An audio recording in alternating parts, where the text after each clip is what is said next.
Oh, bonjour tout le monde, j'espère que tu vas bien. La phobie sociale, c'est quoi? La vérité sur une épidémie mondiale. Tu veux vaincre peut-être ta phobie sociale.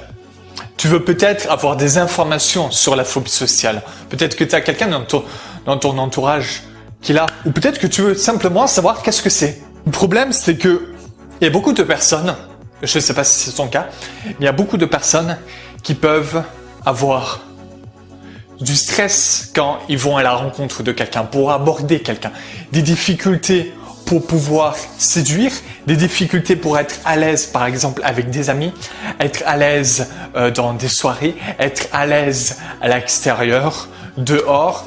Mais on ne s'est peut-être pas posé la question, est-ce qu'on avait une phobie sociale? Et la phobie sociale, c'est quoi? Pour te le dire, la phobie sociale, en premier lieu, ça touche 4 à 7% environ de la population en France.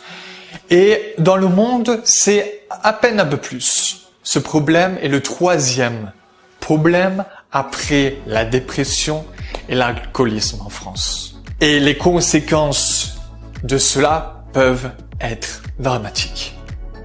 Ça signifie que si on a une phobie sociale, et je vais t'expliquer qu'est-ce que c'est dans un instant, les conséquences peuvent être, dans les années futures, de l'alcoolisme, des dépressions et aussi des suicides.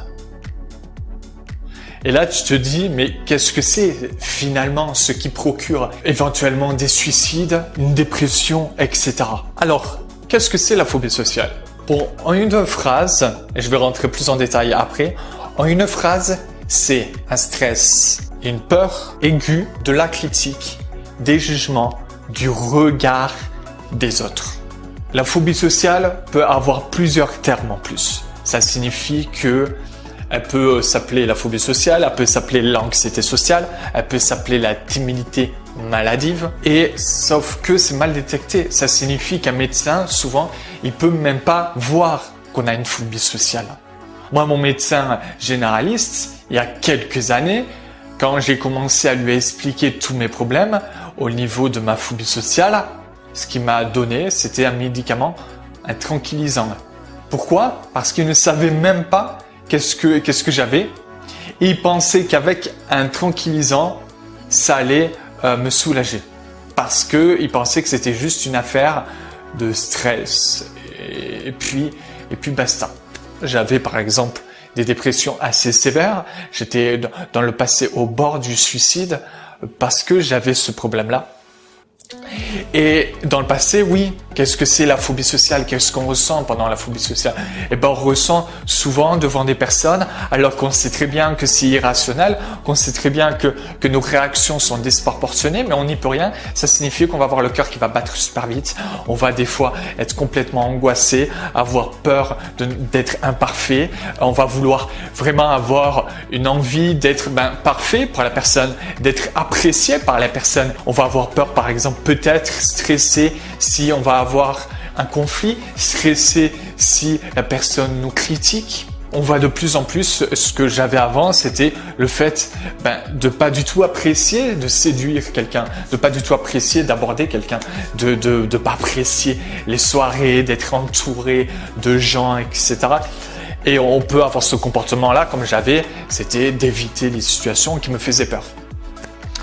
Et comme je l'ai dit, finalement, ça engendre de l'isolement aussi. Ça va engendrer aussi le fait qu'on ait peu de relations sociales. Et c'est ça aussi les conséquences. Alors, tu peux te dire, ok, mais ça ressemble un peu à la timidité. Comment faire la différence avec la phobie sociale et la timidité? Alors en fait, c'est une très très bonne question parce que c'est compliqué de savoir la différence. Moi-même, au début, quand je commençais à me renseigner sur la phobie sociale, je comprenais pas la différence. Alors, pour commencer, c'est que la timidité, c'est le fait d'éviter une situation dont on a peur. Par exemple, du regard. Le truc de la timidité, c'est que, ok, on peut avoir de la timidité et éviter certaines situations, mais on y va quand même. La phobie sociale, c'est plus élevé, ça signifie qu'on aura un évitement beaucoup plus accentué des situations qui nous font peur. Dans la phobie sociale, on a peur d'avoir peur. Ça signifie qu'il y a certains stades, il y a des stades où on a la phobie sociale et on évite beaucoup, mais on va quand même y aller, et quand on y va, on peut avoir des grosses, par exemple, crises d'angoisse. C'est aussi une différence avec la timidité, c'est qu'on peut avoir des crises d'angoisse avec la phobie sociale, mais on va éviter aussi beaucoup plus de situations que le timide. On va beaucoup plus s'isoler. Par exemple, la timidité, on peut par exemple être ultra stressé pour rencontrer quelqu'un, mais au fur et à mesure, on se sent de plus en plus à l'aise. Dans la phobie sociale, c'est récurrent. C'est pas le cas de toutes les phobies sociales, mais on peut ne pas se sentir à l'aise au début, au milieu et à la fin. On prend la parole devant tout le monde, devant une classe, on se sent ni à l'aise au début, ni à l'aise au milieu, ni à l'aise à la fin. La différence avec la timidité, c'est qu'en plus de pas se sentir à l'aise au début, au milieu et à la fin, c'est que on va pas simplement, par exemple, faire l'événement, et quand on est timide, quand l'événement stressant est terminé, on se dit « Ah yes, c'est terminé ». Dans la phobie sociale, rien n'est terminé. Ça signifie que on va devant une classe, on parle, ou on a une réunion, on parle devant tout le monde, on stresse. On peut se dire qu'après l'événement, tout est terminé. Non, on va continuer à stresser. Ça peut être par exemple le cas de la phobie sociale. Pareil, timidité. On va se sentir stressé si il y a un événement stressant. Aborder une fille, ou aller dans peut-être une soirée, ou prendre la parole devant un public. On peut se sentir stressé. À timidité, on peut se sentir stressé quelque temps avant l'événement. La phobie sociale, c'est pas quelques heures ou quelques jours. Ça peut être par exemple un mois à l'avance. Même encore moins, mais ça peut être encore un mois à l'avance. Un mois à l'avance, il va commencer à angoisser. Les différences aussi peuvent être, et c'est la dernière différence que je vais te dire dans cette vidéo, c'est aussi les croyances. Ça signifie que dans la timidité, on va par exemple avoir peur d'être critiqué. On va stresser au niveau du sens où on va peut-être avoir une appréhension du jugement. Ok. Sauf que les croyances de la phobie sociale sont différentes. Il va pas se dire, oh, la personne, j'ai pas envie qu'elle me trouve pas intéressant, j'ai pas envie qu'elle me critique. C'est encore plus élevé. Ça signifie que oui, il aura ça. Sauf qu'il va se dire, j'ai peur aussi que cette personne se moque de moi. Si le level est encore plus haut, j'ai peur que cette personne m'humilie en public. Et on peut aller dans des cas extrêmes. Et là, je vais partir dans les conséquences si c'est encore pire. Si on a pire qu'une phobie sociale, qu'est-ce que c'est? Et je vais répondre à la question, est-ce que la phobie sociale peut s'empirer sur le long terme? Alors oui, la phobie sociale s'empire en général au fur et à mesure des années. Elle ne se soigne pas toute seule. Ça veut dire qu'elle disparaît que si on met des actions. Elle disparaît que si on utilise des stratégies et des astuces et des solutions. Et on peut avoir, par exemple, des pathologies qui vont empirer la phobie sociale. Ça signifie que, par exemple, il y a l'agoraphobie. L'agoraphobie peut s'empiler sur la phobie sociale. Qu'est-ce que c'est l'agoraphobie? L'agoraphobie, c'est finalement la peur de ne pas être secouru dans des milieux publics. Et cette peur arrive quand on a une phobie sociale qui s'empire au point où on a des crises d'angoisse. Les crises d'angoisse, c'est le fait qu'on est dans une situation et qu'on n'arrive plus à gérer notre respiration, qu'on n'arrive plus et qu'on a l'impression de mourir, qu'on a l'impression de s'étouffer, qu'il y a tout qui part dans tous les sens. Ça, c'est une crise d'angoisse. Et l'agoraphobie peut commencer à apparaître en plus de la phobie sociale, quand on a peur d'avoir une crise d'angoisse dans certaines situations parce qu'on pense qu'on va peut-être pas nous secourir. Il y a encore le phénomène où la phobie sociale peut s'empirer en partant dans la personnalité évitante. La personnalité évitante, c'est un level encore au-dessus, mais paradoxalement, elle fait peut-être un peu moins souffrir. Ça signifie que le level, il est tellement élevé que le corps, il peut plus se dire, le level plus élevé, ça veut dire que je fais des crises d'angoisse encore plus élevées. Non, il peut pas. Je veux dire, si on a déjà des crises d'angoisse intenses, ou qu'on a déjà des peurs intenses, le corps va commencer à trouver des stratégies. Et si j'évitais les situations? Mais si je faisais tout pour les éviter? Ensuite, elle va remettre la faute sur les autres. Au lieu de se sentir pas capable, elle va se dire la plupart du temps que c'est la faute des autres, que c'est les autres qui sont des monstres et qu'il faut pas s'en approcher. Qu'on est dans un monde impitoyable, qu'on est dans un monde de monstres et que les humains sont des monstres et qu'il faut pas s'approcher, qu'il faut mieux s'éviter. Alors, parce que là, je parlais de la personnalité évitante, etc. Mais la personnalité évitante, pour moi, c'est une phobie sociale. C'est juste une phobie sociale plus extrême. La timidité, pour moi, c'est pas une phobie sociale, mais c'est une phobie sociale, mais plus petite. Toute petite. Et après, voilà, quand on arrive à des levels de plus en plus élevés, on met des noms sur nos levels plus élevés. Et après, d'autres pathologies qui peuvent se regrouper par-dessus, comme par exemple l'agoraphobie. La peur de ne pas être secouru dehors, d'avoir des crises d'angoisse et de plus carrément aller dans ces situations-là. Et tu peux te dire, si j'ai quelques symptômes de ce que tu me dis, est-ce que j'ai obligatoirement une phobie sociale? Alors pas forcément. Ça signifie que on est tous différents. Ça signifie qu'on peut avoir une grosse timidité et avoir des trucs ressemblants. Mais ce qu'on peut se dire, si j'ai une phobie sociale, c'est juste en calculant la majorité de ce qui se passe dans ma vie et finalement en se disant, si j'ai plus de symptômes de la phobie sociale, c'est que j'ai la phobie sociale. Si j'ai plus les symptômes de la timidité et que j'ai peut-être un ou deux symptômes de la phobie sociale, c'est que c'est juste une timidité. C'est tout.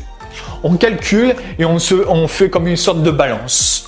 Moi, par exemple, j'avais dans le passé une personnalité évitante, le level très très élevé.